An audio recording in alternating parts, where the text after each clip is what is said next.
Nagbabalik ang PTV Balita ngayon. Inanunsyo ng isa sa ilalim sa system update ang Land-Based Service Contracting Program o LBSCP portal mula 11 p.m. ng April 21 hanggang 2 a.m. ng April 22.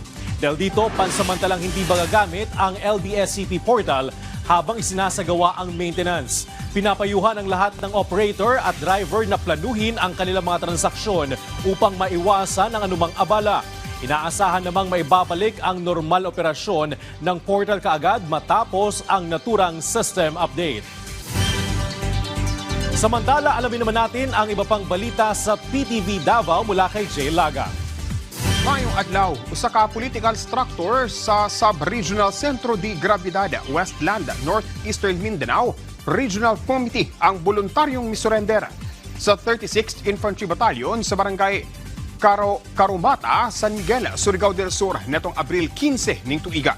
Gilamong rebelde nga si alias Putot, kinsa ana karon sa headquarters sa 36th IB sa barangay Puyat, Carmen, Surigao del Sur.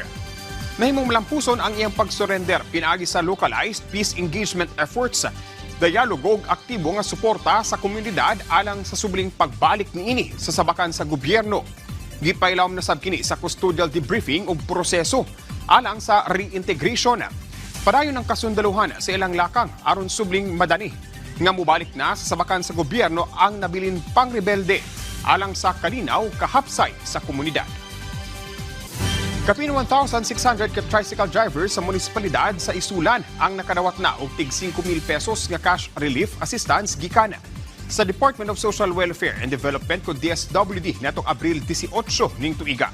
Among payout gihimo subay sa direktiba ni Presidente Ferdinand R. Marcos Jr. nga tabangan ang mga public utility vehicle drivers tungod sa pagsaka sa presyo sa produktong petrolyo.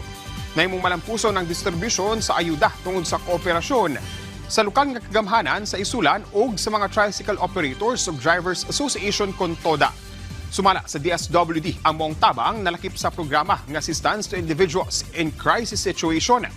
Gikumpirma sab sa DSWD Field Office 12 nga magpadayon ang rollout sa uban pang lugar sa Rehiyon 12 aron nga matabangan ang tanang kwalipikadong tricycle drivers. Ug mo kadto ang mga nagunang balita dinhi sa PTV Davao. Ako si Jay Lagang. Mayong adlaw. Daghang salamat, Jay Laga. At yan ang mga balita sa oras nito. Para sa iba pang updates, i-follow at i-like kami sa aming social media sites sa PTVPH. Ako si Bernard Ferrer para sa Pambansang TV sa Bagong Pilipinas.